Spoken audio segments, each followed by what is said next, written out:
What is the most important part of this conclusion?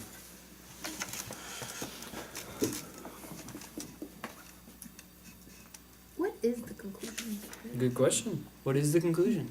The first sentence. First sentence. Now, the first sentence says, new evidence indicates that. I just want to ignore that. That's just like, bleh, right? Recent property development bordering a national park has not adversely affected the park's wildlife. That's the most important part. It has not adversely affected the park's wildlife.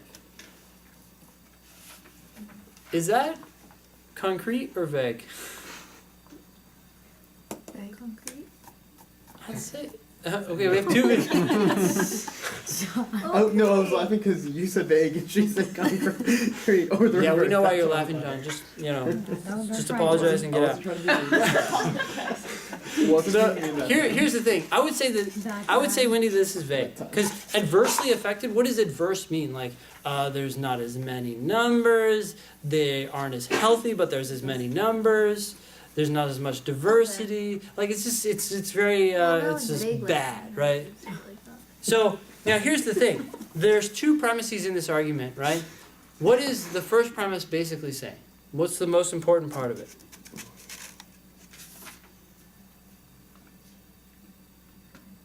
It has increased in the the amount of wildlife has increased. Yes, that's it. That's the most important idea. The amount of wildlife has increased, right? And the second most important idea is just in the second premise, and that is what? Can support the park's resources can support the current. Yeah, they can population. support it without strain, right? There's no problems here. Okay, what is the assumption? If you say, hey, the amount of wildlife has increased, therefore they have not been adversely affected, what are you assuming? This is a common argument, by the way, on the test. X has happened, therefore no problems. That the studies or the studies haven't improved, for example, and now you can.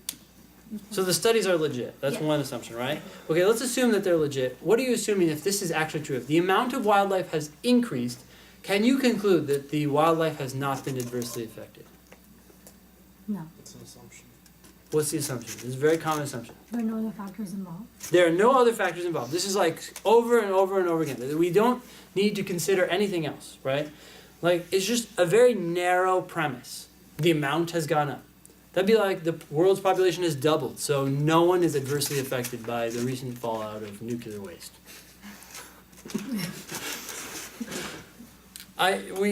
Just the size of the population is one factor, but there are always multiple factors in these things, right? And so, unless they have a premise in there that says the only thing that matters is the amount, or they say the conclusion is strictly focused on the number of wildlife, then that would be a good premise. But it's not a good premise because the conclusion is vague and broad. Okay, so answer choice A says that, hey, there's greater numbers of animals belonging to each species. So every species has grown. This doesn't prove the conclusion, but it strengthens it, because what could have happened? Maybe rabbits became rather abundant, or frogs became rather abundant, and all deer are now gone, right? That would be adverse for deers, and probably for wildlife generally. Now, great, we have a bunch of frogs and rabbits hopping around. They both hop. Okay, are we cool with that? So this is why we want to find the premise, find the conclusion, and look for the assumption. Wendy, you're not cool with that.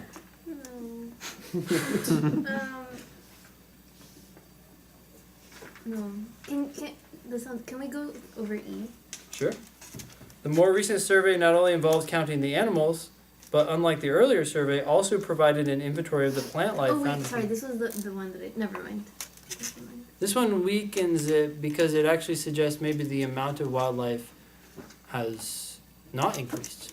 We're now counting plants too. So But so you said that it's vague, right? yeah, And you said that it's assuming that no other factors. yeah, no other factors matter here. Okay, so then A. Oh, it's just kind of, I guess, Well, what? strengthening that no other Well, factors. it's matter? making this assumption that no other factors matter. But do they? Yes, they do. And what A does is comes in and says, it's okay. Not only did the amount of wildlife go up, but the amount of wildlife went up for each species. So don't worry, we don't have a diversity problem. Like maybe the So it's diversity like, got it. dramatically changed. So it's alluding to those other factors and saying they're okay. They didn't change. All right. And answer choices D and E, they both weaken the argument by suggesting that maybe the amount of wildlife has not increased. Both of them do the same thing.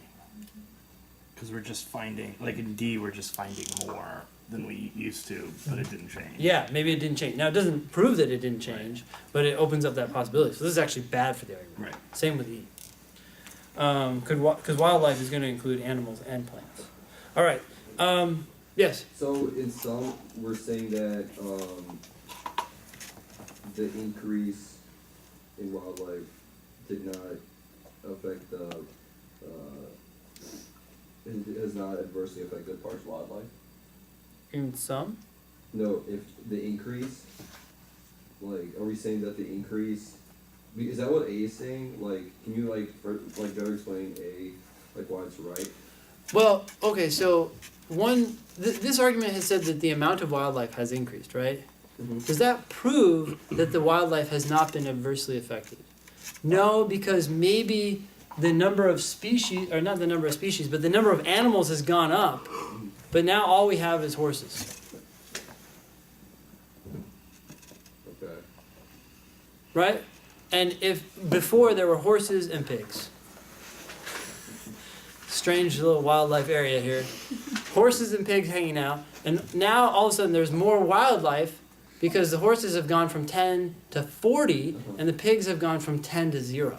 So total number of wildlife has gone from 20 to 40, Right, but horses have quadrupled and pigs have died away. right. So could you say merely on the basis of the amount of wildlife that the wildlife has not been adversely affected? You can't, because the amount only tells you one thing about that wildlife, the total number of animals. But the diversity of those animals may have greatly changed, Okay. Okay, that last part kind of makes sense. Okay. kind of. Cool. All right.